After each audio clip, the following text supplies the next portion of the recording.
마태복음 5장 9절. 제 성경이 신약성경 5쪽입니다. 마태복음 5장 9절. 다 찾으셨죠? 우리 함께 읽겠습니다. 시작. 화평하게 하는 자는 복이 있나니 그들이 하나님의 아들이라 일컬음을 받을 것이며. 아멘. 성경의 이야기 중에 용서의 그 사건, 이 용서의 이야기에 여러 이야기가 나오는데 그 중에서 가장 아름다운 이 사건은 예수님의 십자가의 그 사랑, 용서입니다. 우리를 용서해 주신 예수님의 십자가의 사건. 이 십자가의 사랑, 이 용서는 두 번 다시 말할 것도 없이 하나님이 우리를 너무나도 사랑하셔서 당신의 아들 예수 그리스도를 보내주시고 그 십자가의 고난과 십자가의 그 죽음을 통해서 우리를 사랑하셨다는 겁니다. 그 다음으로 정말 이 성경에서 또 한 번의 가장 정말 아름다운 사건, 정말 용서의 말씀, 이 용서의 말씀을 우리가 정말 이렇게 이보다 더 큰 용서가 있을까 싶을 정도로 그 용서의 말씀, 그러면 요셉이 그 형 10명을 그 형들을 용서한 사건입니다. 이것이 창세기에 나오는데 이 창세기 50장 15절에서 17절에 보면 이렇게 말씀하고 있습니다. 요셉의 형들이 그들의 아버지가 죽었음을 보고 말하되 요셉이 혹시 우리를 미워하여 우리가 그에게 행한 모든 악을 다 갚지나 아니할까 하고 요셉에게 말을 전하여 이르되 당신의 아버지가 돌아가시기 전에 명령하여 이르시기를 너희는 이같이 요셉에게 이르라. 내 형들이 내게 악을 행하였을지라도 이제 바라건대 그들의 허물과 죄를 용서하라 하셨나니 당신 아버지의 하나님의 종들인 우리 죄를 이제 용서하소서 하매 요셉이 그들이 그에게 하는 말을 들을 때에 울었더라.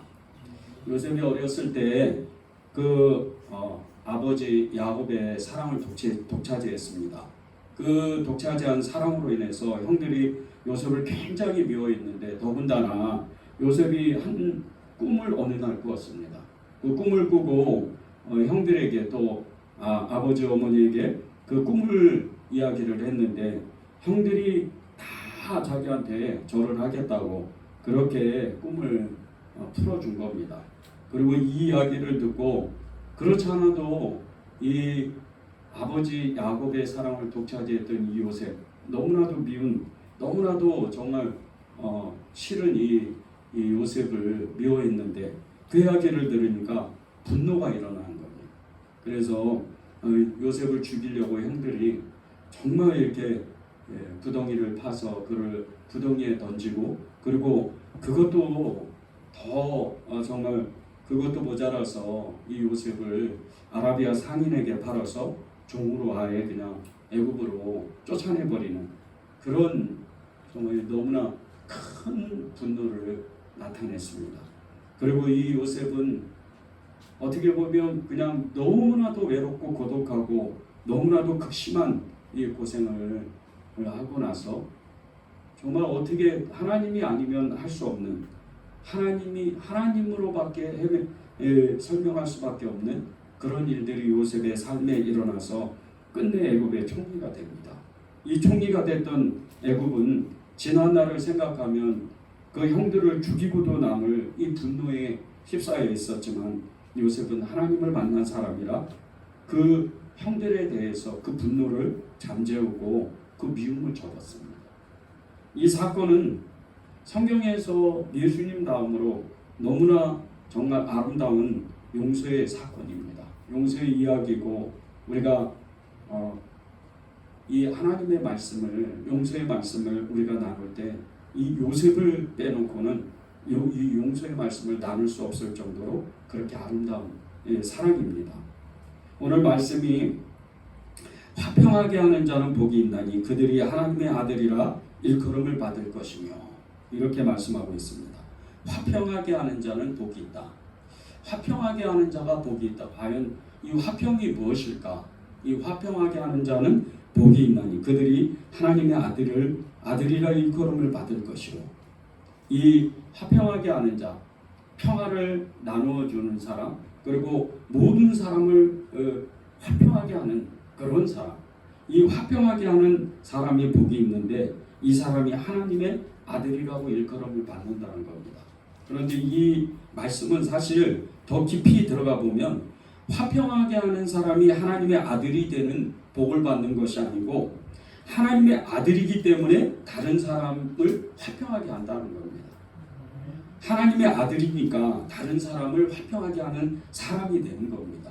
하나님의 자녀니까 다른 사람에게 평화를 나누어 주는 겁니다.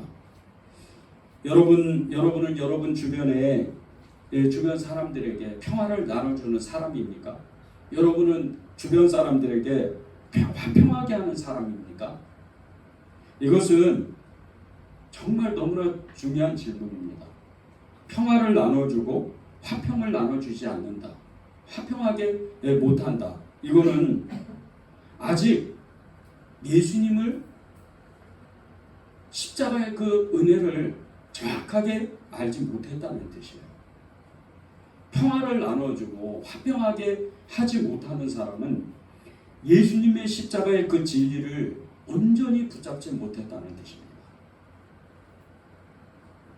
예수님을 믿었는데 이 사람이 가는 곳마다 분란이 일어나고 정말 싸움이 나고 분열이 일어나고 이렇게 된다면 그 사람은 아직 예수님을 모른다는 겁니다. 십자가의 그 용서, 십자가의 그 은혜를 아직 붙잡지 못했다는 거죠. 완전히 십자가의 그 진리를 왜곡해서 머리로 지식으로 알고 있는 사람이라는 거예요. 십자가의 진리를 붙든 사람은 다른 사람과의 관계를 좋은 관계로 만들고 노력하는 사람이에요. 굉장히 다른 사람을 사랑하려고 노력하는 사람이고 다른 사람에게 평화를 나눠주려고 애를 쓰는 사람이 십자가를 아는 사람이고 십자가를 통과한 사람이라는 거예요. 예수님을 아는 거죠. 이 예수님을 안다. 여러분이 신앙생활을 하다 보면 나하고 잘 안 맞는 사람을 만날 때가 있어요. 그런 사람하고 충돌할 때가 있다는 겁니다.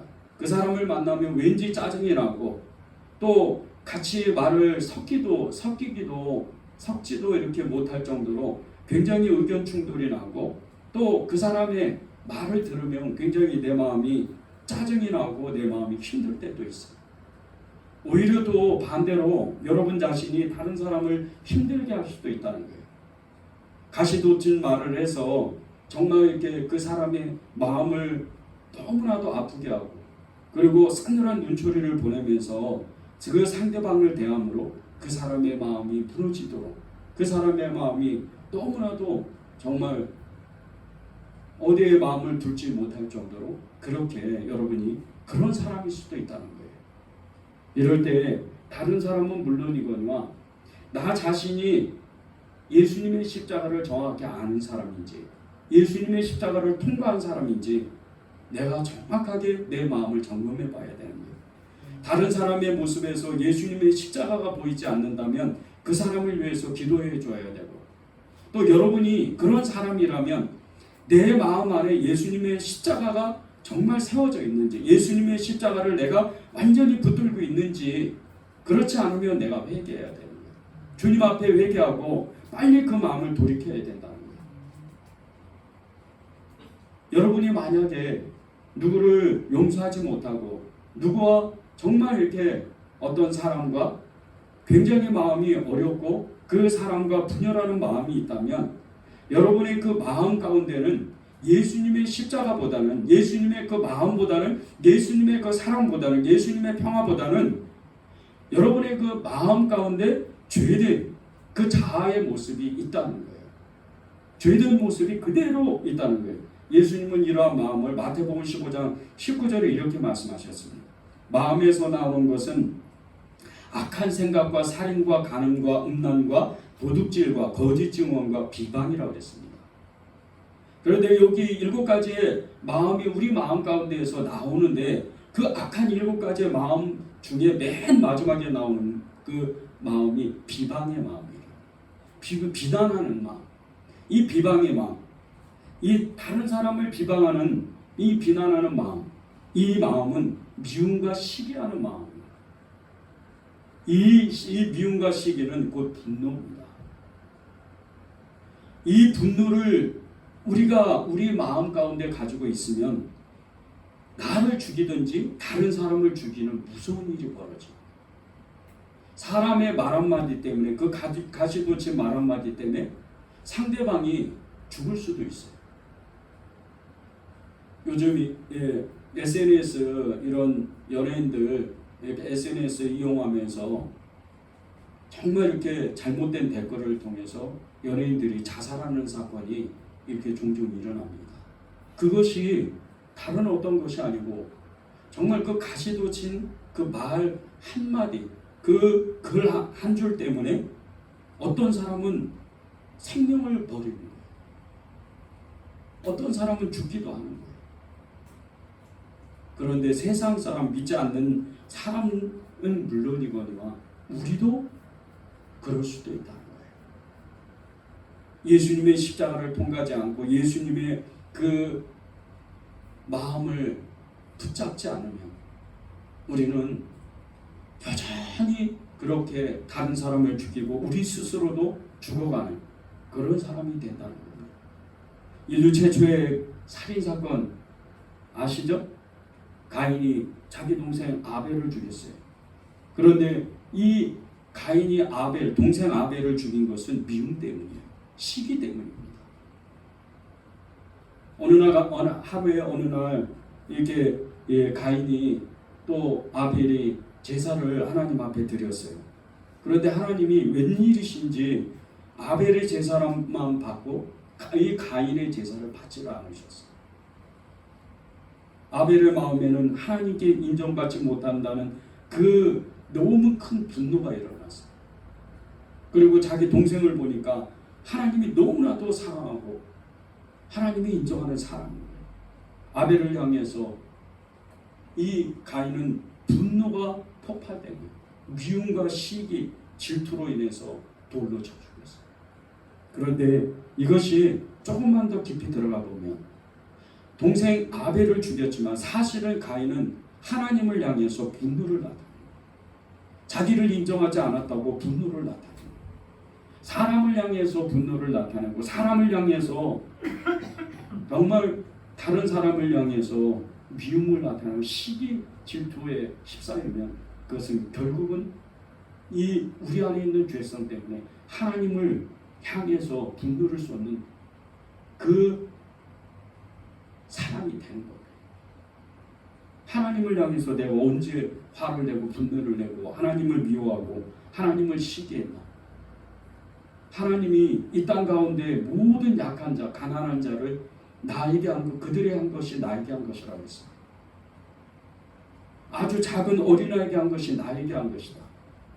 약한 자에게 한 것이 나에게 한 것이다. 그것은 곧 하나님이 인류를 창조하시고 인류의 모든 사람, 어느 한 사람 빠지지 않으려고 하나님의 사랑이 그 안에 담겨있고 하나님의 형상이 그 안에 담겨있는데 그 사람을 향해서 분노를 쏟아내고 미움과 시기, 질투를 나타내면 그것은 결국 하나님을 향해서 분노를 나타내는 거라. 우리가 왜 이 분노를 우리 안에서 이 죄성을 항상 점검해야 되는 이유, 그것은 우리 안에 예수님의 마음이 있고 예수님의 화평이 있고 예수님의 그 평화가 있어야 되는데 그 마음이 없다면 우리는 하나님 앞에 다시 즉시로 돌아와야 된다는 거예요.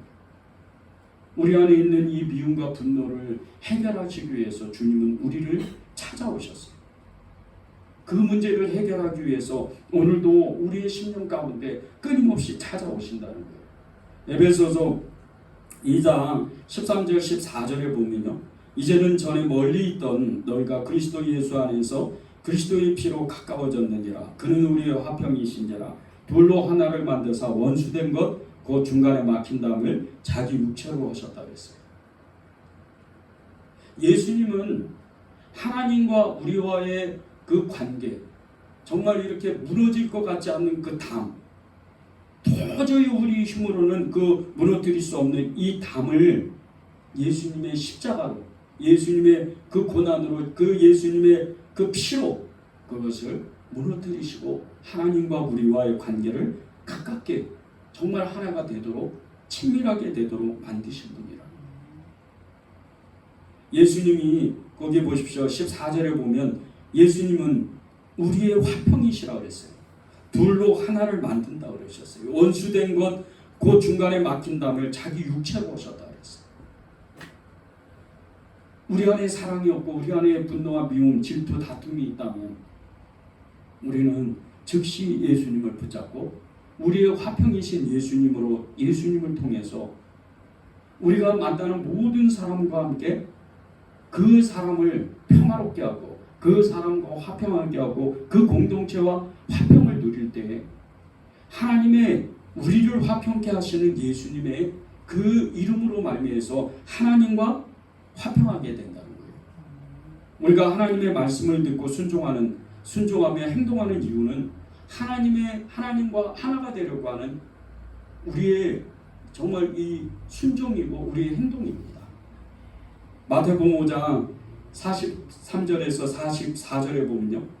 또 내 이웃을 사랑하고 내 원수를 미워하라 하였다는 것을 너희가 들었으나 나는 너희에게 이르노니 너희 원수를 사랑하며 너희를 박해하는 자를 위하여 기도하라고 하셨어요. 원수를 위해서 정말 그 원수를 사랑하고 우리를 박해하는 자를 위해서 기도하라는 거예요. 절대 미워하지 말라는 거예요. 절대 시기하지 말고 절대 그 사람에 대해서 분노를 나타내지 말라는 거예요. 왜 우리의 이웃을 정말 원수 같은 이웃을 사랑해야 돼요?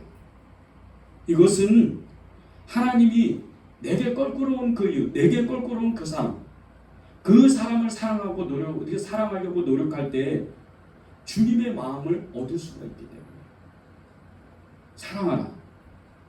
우리 안에 사랑이 없는데 어떻게 사랑해요? 사랑할 수가 없는데 어떻게 사랑해요? 우리는 죄된 모습이 그대로 있는데 분노와 시기, 질투, 다툼, 음란 끊임없이 우리 안에 죄성이 일어나는 어떻게 사랑할 수가 있어요? 그런데 우리 안에 계신 예수님 그분은 화평케 하시러 우리에게 찾아오셨고 평화의 왕이라고 그러셨어요. 평화의 사도라고 그러셨어요. 그분을 붙잡으면 그분의 마음이 우리 안에 들어오기 때문에 우리는 살아갈 수 있는 그런 사람이 되는 거예요. 화평하게 할 수 있는 그런 사람이 되는 거예요. 경기도 파주에 있는 순복음 그 산마교회라고 그 교회가 있는데 이 교회에 한명숙 집사님이 있습니다. 이 집사님이 예수님을 처음 믿고 정말 너무나 예수님을 뜨겁게 만나서 간증한 내용이 있는데 그 내용을 우리가 나눴으면 좋겠습니다. 이 집사님은 서울 수색에서 태어났어요. 그런데 이 수색이 그전에는 이 동네 안에 무당들이 엄청나게 많았어요. 그냥 이렇게 한 채 걸로 깃발이 있고 그런 유명한 구슬하는 이런 동네. 그러다 보니까 정말 이렇게 그냥 여러 집안에서 매일 구슬하고 이 한명숙 집사님 어머니도 그렇게 구슬하다가 신내림을 받은 거예요. 그리고 부담이 됐어요. 그리고 이 한명숙 집사님 어머니가 작두를 타는 부담이 된 거예요. 동네에는 이 무당들이 판을 치고 날마다 구슬을 하는 이 동네가 되다 보니까 그 동네에 술주전뱅이 와서 매일 싸움을 하고 그냥 매일 시끄러운 그런 동네. 그래서 이 한명숙 집사님이 어렸을 때부터 굉장히 불행하게 마음으로 살았어요. 아버지는 며칠에 한 번씩 집을 들어왔는데 술이 잔뜩 채가지고 들어오는 날은 엄마와 이 한명숙 집사님의 6남매를 매일 폭행해요. 술만 먹으면 폭행을 합니다. 그러니 이 집사님이 행복한 날이 없었어요. 21살 때 어찌어찌 하다가 남편을 만났어요. 그런데 남편을 처음 본 순간 자기가 어렸을 때 그 동화책에서 보았던 하늘에서 내려온 천사와 같은 그런 정말 착한 사람이에요. 그래서 결혼을 했어요. 결혼했는데 정말 이 남편이 너무나도 착하고 성실한 이 남편이 돈을 너무 잘 버는 거예요. 그래서 너무 행복했어요. 정말 마음껏 치장하고 주변에 어려운 사람들이 있으면 후하게 인심도 쓰고 그렇게 정말 자신의 마음을 이게 행복이구나 그러면서 정말 잠깐이지만 행복하게 살았어요. 아들이 자녀가 학교에 다니는 그 학교의 친구들 그 엄마들과 함께 어울려서 매일 낮술을 먹으면서 정말 이렇게 여러 번 여행도 다니고 행복하게 살았어요. 근데 영원할 것 같은 이렇게 행복할 것 같은 이 풍족한 삶이 어느 날 갑자기 어려움이 온 거예요. 2010년 8월에 경기도 파주 운정 신도시로 이사 오면서 이 황경숙 집사님의 불행이 시작된 거예요. 남편의 사업이 그렇게 잘 됐던 사업이 점점 부러지기 시작해요. 설상가성으로 친정 그 남동생이 자기를 상대로 남편을 상대로 사기를 친 거예요. 이 동생이 사기를 쳐서 정말 그렇지 않아도 사업이 힘든데 가정이 송두리째 무너지게 됐어요. 남동생을 향한 이 미움과 분노, 정말 이 분노에 휩싸여서 죽이고 싶은 이 마음에 술이 없으면 잠을 못 이룰 정도로 매일 술에 쩔어서 이 집사님이 그렇게 살았어요. 하루에도 몇 번씩 아파트 베란다에서 뛰어내리려고 그렇게 정말 인생이 이렇게 불행한가. 자기 남편에게도 너무나 미안한 마음에 죽고 싶은 마음밖에 없었어요. 그리고 남동생을 죽이고 싶은 마음, 너무나 분노에 가득 그 마음속에 차고 나니까 마음이 깊은 병이 들어요. 그러다가 어느 날 정말 이렇게 빈몸으로 그냥 아파트도 다 내놓고 정말 이렇게 가족들이 쫓겨나게 됐어요. 빚쟁이에 몰려가지고 꼼짝 못하고 남편이 그 사업하는 사무실 한 편을 짧아가지고 그 지하인데 거기에 방 한 칸을 만들어서 이 네 식구가 살기 시작했어요. 그런데 그곳에서도 정말 이렇게 너무나도 불행한 삶이 계속 몇 년째 지속이 되고 지하에 그렇게 오래 살다 보니까 습기하고 곰팡이가 가득해가지고 가족의 건강이 자꾸 해쳐지는 거예요. 건강이 너무나 안 좋아지는 거죠. 그때 그 건물 상가 1층에 있던 그 미용실을 하는 어느 사장님이 교회 나갑시다. 이 말 한마디에 손에 이끌려서 순복음 삼마교회를 나오게 됐어요. 교회에 처음 나갔는데 예배당에서 들리는 찬양 소리가 이 집사님 마음의 귀에 들리는데 그 찬양 소리를 듣자마자 정말 소름이란 소름이 다 터져 나온 그동안 꾹꾹 눌러놨던 이 복받쳐 오르는 이 소름의 눈물이 터지고 태어나서 처음으로 할렐루야 이 소리가 정말 이렇게도 좋은 줄 처음 알았다. 그러고 나서 이 집사님은 다시금 잃었던 행복을 찾기 시작했어요. 그런데 그 어느 날부터 목사님이 주일 설교 중에 원수를 사랑합시다 이 말씀을 하실 때마다 자신이 용서하지 못하는 자신의 그 동생이 계속 떠올라서 목사님을 바라보지 못하고 얼굴을 둘 수가 없었어요.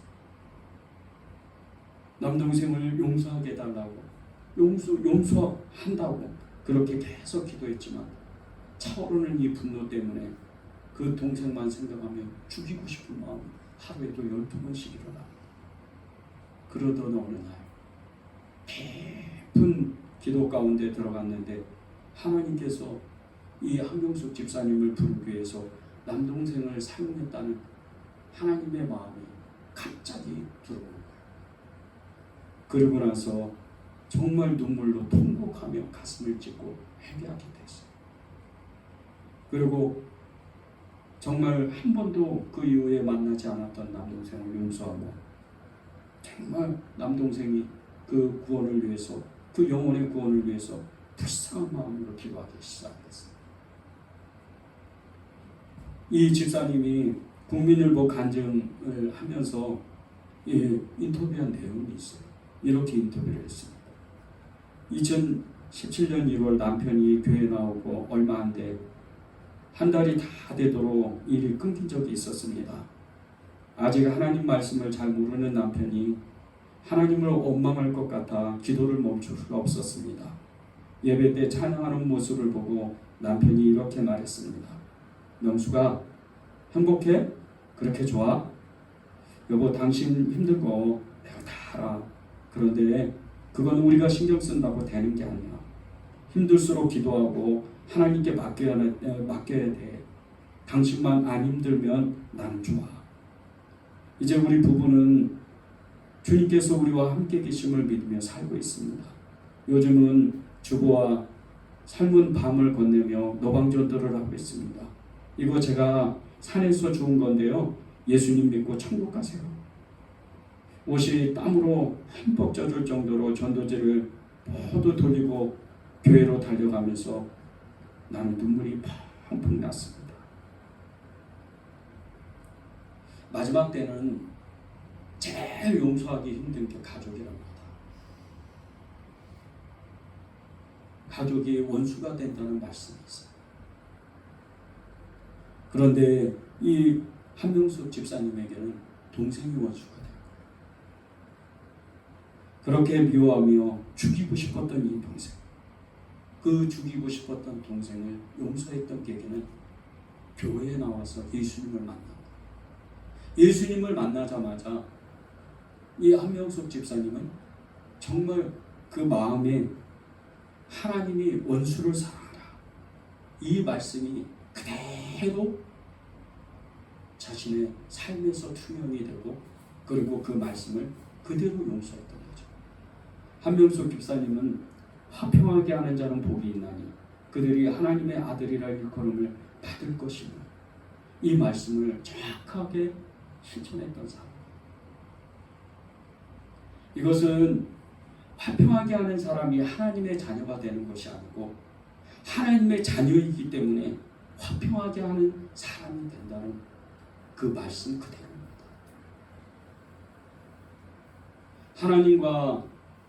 하나님과의 그 완전한 관계가 이루어져 있다면, 여러분이 그런 사람이 되어 있다면, 여러분은 다른 모든 사람과 하나가 되어야 돼요.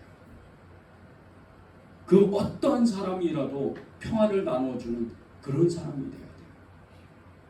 오늘 산상수훈에서 예수님께서 이 군중들에게 7번째 이 팔복의 말씀을 전할 때 화평하게 하는 자는 복이 있나니 그들이 하나님의 아들이라 일컬음을 받을 것이라고 했어요. 그런데 이 마태복음 5장 9절의 말씀이 사실은 온유한 온 자는 복이 있나니 그 말씀과 맥이 같습니다.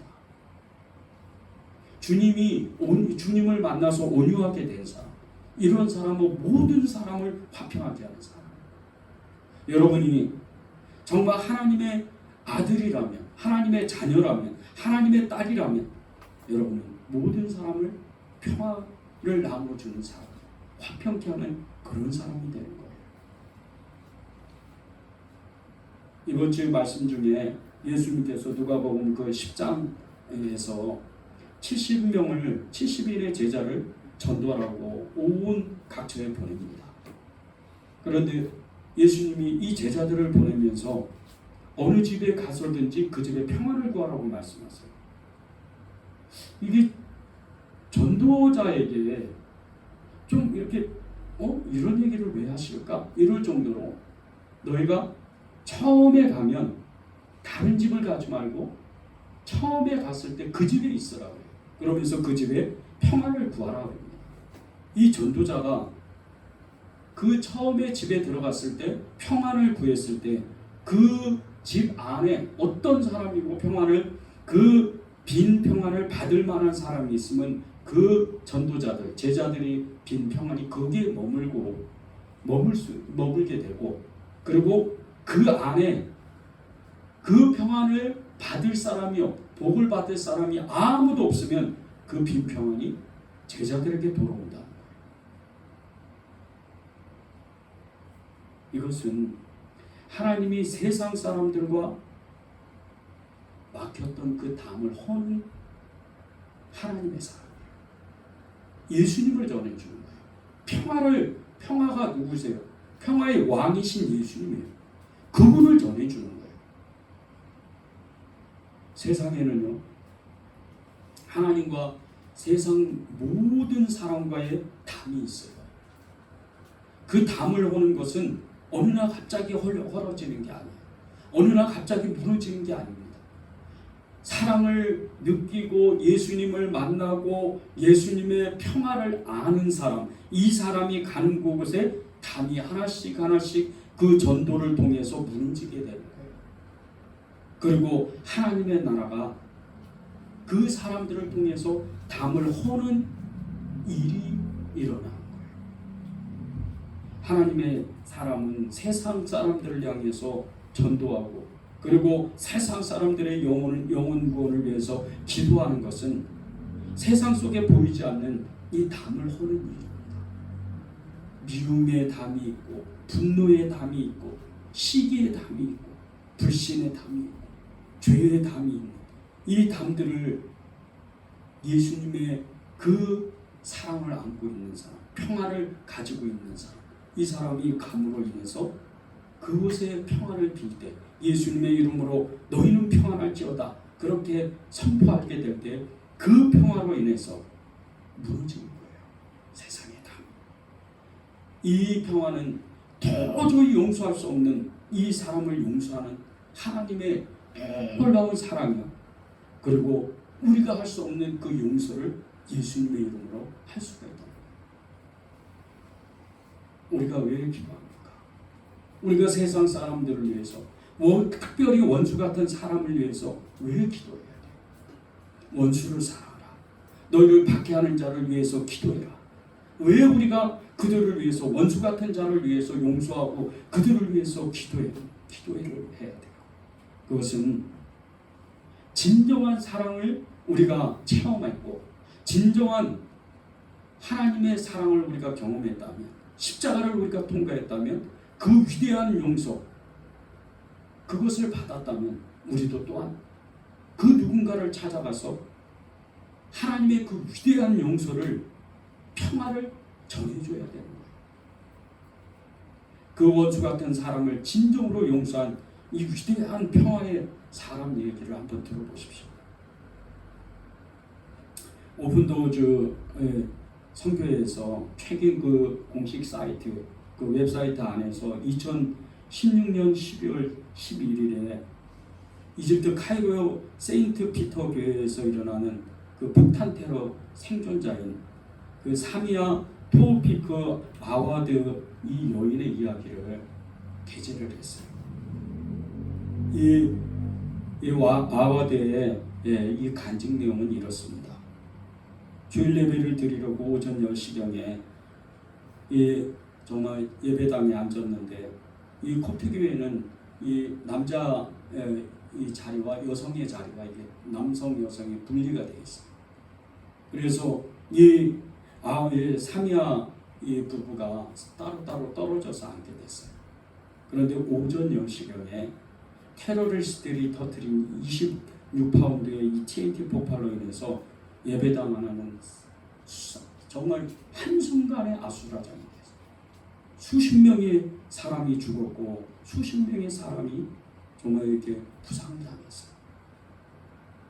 이 사미아의 남편은 정말 그 절체절명의 순간 이 정말 아비규환 속에서도 자신의 아내인 이 사미아를 찾으려고 그 예배당 안을 다 뒤졌어요. 그리고 그 남편 콸랭이가 부상당한 아내를 발견하고 나서 너무나 큰 충격에 빠진 거예요.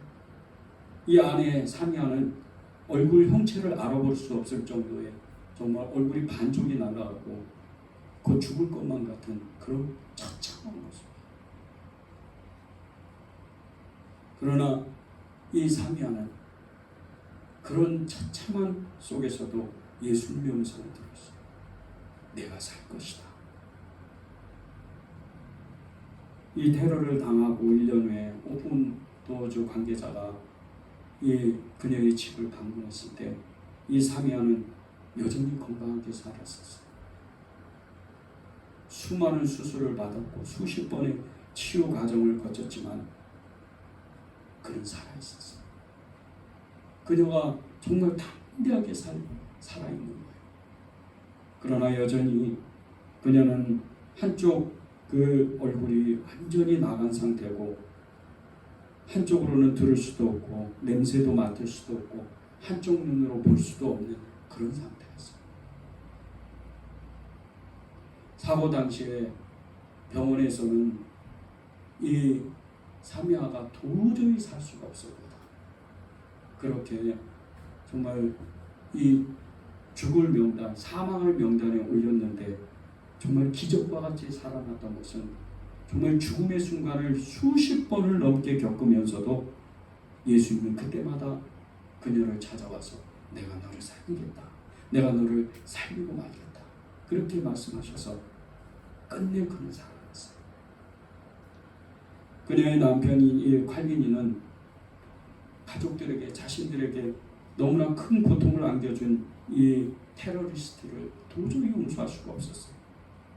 그러나 그는 기도할 때마다 그의 신앙적 양심이 그 테러리스트를 정말 용서하라는 하나님의 마음을 계속 받음으로 인해서 그는 용서할 수가 있었다는 거예요.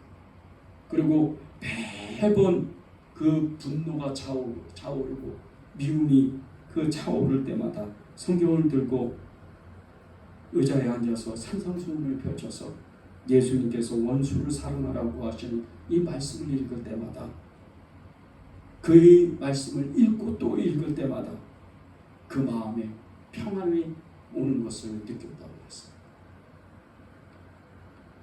그녀의 그의 아내였던 이 사미아는 더 이상 그 테러리스트를 향해서 자신은 분노하지 않는다고 고백했어요. 그리고 마지막으로 그녀는 내가 만약 가해자의 가족들을 만난다면 꼭 이렇게 한 가지만 물어보고 싶다는 겁니다. 예수님을 혹시 아나요? 예수님의 사랑을 아나요? 그리고 그들을 위해서 그들의 영혼권을 위해서 이 사미아는 기도하겠다는 거예요. 수세기 동안 이집트 콥트 교회는 이슬람 원리 주의자들의 테러를 통해서 크고 작은 공격을 받았는데 그렇게 무수한 공격을 받고 가족을 잃고 부상당하고 그런 콥트 교인들은 수백 년 동안 정말 이 이슬람 원리주의자 이들을 끝내 용서했어요.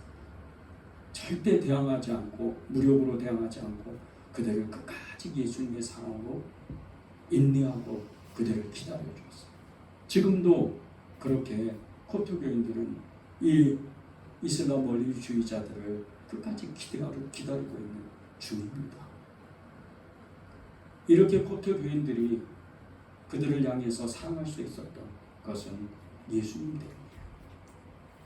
예수님의 사랑을 받았기 때문에, 예수님의 십자가를 알기 때문에. 화평케 하는 자는 복이 있나니 그들이 하나님의 아들이라 일컬음을 받을 것이라. 이 말씀은 사실 우리가 쉽게 넘어가면 안 되는 말씀이에요. 화평케 하는 자가 복이 있다. 우리가 화평하게 누군가에게 평화를 나눠주려면 우리가 어떤 평화를 받았고 우리가 하나님과 어떻게 화평하게 되었는지를 먼저 알아야 돼요. 그것은 예수님의 고난이 있었고 예수님의 철저한 그 고난과 십자가의 죽음이 있었기 때문에 우리가 용서받은 자로서 하나님과 화평케 된 자가 됩니다. 이것을 알지 못하면 우리는 그 어떠한 사람도 사랑할 수가 없어요. 용서할 수가 없어요. 화평하게 할 수가 없단 말이에요. 우리 안에 있지도 않은 이 평화의 마음, 이것을 나눠줄 수 있는 건 우리가 예수님을 사랑하고 그 예수님을 믿기 때문이에요. 평화의 왕이신 예수님, 그 사랑이 우리 안에 부어지면 우리도 또한 평화를 나눠주는 사람이 되는 거예요. 여러분이 예수님의 그 십자가를 오늘도 다시 묵상하고 오늘도 다시 그 십자가를 붙들고 내가 잃어버렸던 이 십자가를 다시 고백하는 여러분이 되어야 됩니다. 마가복음 4장 26절 29절에는요 하나님의 나라를 농사짓는 일을 비유를 했습니다. 또 이르시되 하나님의 나라는 사람이 씨를 땅에 뿌림과 같으니 그가 밤낮 자고 깨고 하는 중에 씨가 나서 자라되 어떻게 그리 되었는지를 알지 못하느니라. 땅이 스스로 열매를 맺되 처음에는 싹이요 다음에는 이삭이요 그 다음에는 이삭의 충실한 곡식이라. 열매가 익으면 곧 낫을 대나니 이는 추수 때가 이르렀습니다. 하나님 나라는 한 사람을 구원하시기 위해서 주님이 우리를 찾아오셨어요. 이게 하나님 나라의 시작이에요. 하나님 나라는 정말 이렇게 세상 나라와 같이 어떤 군사력이나 어떤 국가적인 법률을 세우고 인구가 많고 인구가 얼만큼 되면 나라가 세워지고 땅이 있으면 나라가 형성되는 게 아니에요. 하나님 나라는 그런 나라가 아닙니다. 하나님 나라는 한 영혼을 천하보다 귀히 여기시는 하나님 아버지께서 그 아들 예수 그리스도를 죽이시기까지 나를 찾아오시는 영원권의 사랑이 그것으로 하나님 나라가 시작됐다는 거예요. 이 하나님의 나라는 한 사람으로부터 시작되었는데 한 사람이 구원되면 그 다음에는 가족이에요. 그 다음에는 모든 사람을 구원하신다는 거예요. 이게 하나님의 나라예요. 하나님의 평화를 받은 사람, 하나님의 평화를 아는 사람, 그 사람은 반드시 그 평화를 나누어주게 되어 있어요. 전하게 되어 있어요. 여러분이 전도하지 않는다면, 여러분이 기도하지 않는다면 그것은 아직 여러분이 하나님과 화평을 누리지 않았던 거예요. 하나님과 여러분이 아직 평화를 누리지 못하는 거예요. 완전한 평화를 누리는 사람, 완전히 평화를 아는 사람, 그런 사람은 평화의 사도예요. 평화의 평강의 왕이신 예수님, 그분과 완전히 하나 된 그 사람은 반드시 전도하게 되어 있어요. 반드시 그 평화를 나눠주게 되어 있다는 거예요. 이것이 모든 그리스도인이 받은 사명입니다. 이런 사람은요, 그거에서 그치지 않아요. 그 높이와 깊이와 넓이와 길이와 그 너비를 측량할 수 없으신 하나님의 그 놀라운 역사로 인해서 엄청난 일을 감당하는 사람이 되는 거예요. 나중에는 국가를 경영할 정도로, 국가를 움직일 정도로 엄청난 사명자가 돼요. 에스겔 37장 16절 17절에 보면요 이렇게 나와 있어요. 인자여 너는 막대기 하나를 가져다가 그 위에 유다와 그 짝 이스라엘 자손이라 쓰고 또 다른 막대기 하나를 가지고 그 위에 에브라임의 막대기 곧 요셉과 그 짝 이스라엘 온 족속이라 쓰고 그 막대기들을 서로 합하여 하나가 되게 하라. 내 손에서 둘이 하나가 되리라.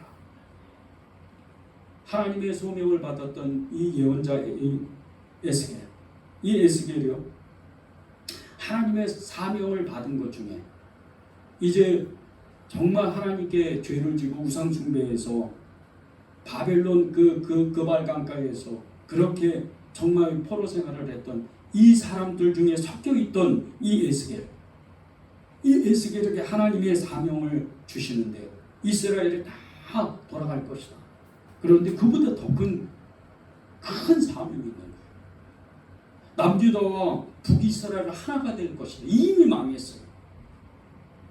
두 나라가 이미 망했는데도 그런 큰 역사를 주신다는 거예요. 이게 무슨 뜻이에요? 온 인류를 향해서 하나님이 사명을 주신다는 거예요. 선교사의 사명이에요. 우리나라는 지난 70년 동안 남북으로 갈려져서 서로 정말 이를 갈면서 죽이려고 적대관계에 있어요. 요즘은 코로나 2년 때문에 북한을 위해서 기도하는 사람이 너무나도 적어요. 여러분에게는 북한이 어떤 마음이 드나요? 여러분에게는 이 북한에 대한 어떤 소명이 있나요? 그냥 그저 나 혼자 잘 먹고 잘 살면, 나를 예수 잘 믿으면 그만인가요? 최근에 북한 정권이 정말 이 주민들을 억압하는 정책을 써서 많은 사람들이 수청을 당하고 많은 사람들이 어려움을 겪고, 공포 정치가 극에 달해 있어요. 그런 북한의 소식을 들으면서 여러분의 마음은 어때요? 북한이 이제 70년 동안 떨어져 있어서, 나뉘어져 있어서 다른 나라인가요? 일본인가요? 중국인가요? 여러분이 평화의 왕 그분의 마음을 얻었다면, 그분의 마음을 안다면 북한을 향해서 정말 애가 터져야 돼요. 애통해야 돼요. 그들의 영혼 구원을 위해서, 그리고 30만 조금 넘는 그 북한 지하교회의 성도들을 향해서 눈물로 기도해야 돼요. 그저 나 하나 잘 살자, 나 하나 잘 믿자. 그것은 여러분이 아직 예수님의 십자가를 모르는 거예요. 화평하게 하는 자는 복이 있나니 그들이 하나님의 아들이라 일컬음을 받을 것이며, 화평하게 하는 자, 평화를 나눠주는 자, 그들이 하나님의 아들이다.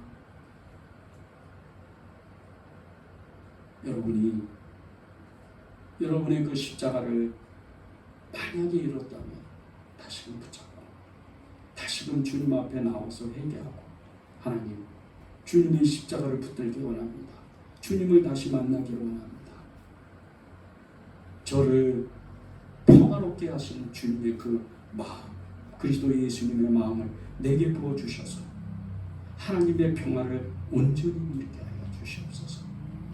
그렇게 기도하고 또 다른 사람에게 여러분 안에 있는 평화를 나눠주고 그 주님의 사랑을 나눠주며, 아니 그거보다 더 훨씬 큰 열방을 향해서, 열국을 향해서 나아가서 하나님의 사랑을 나눠주는 그런 사람이 되기를 바랍니다.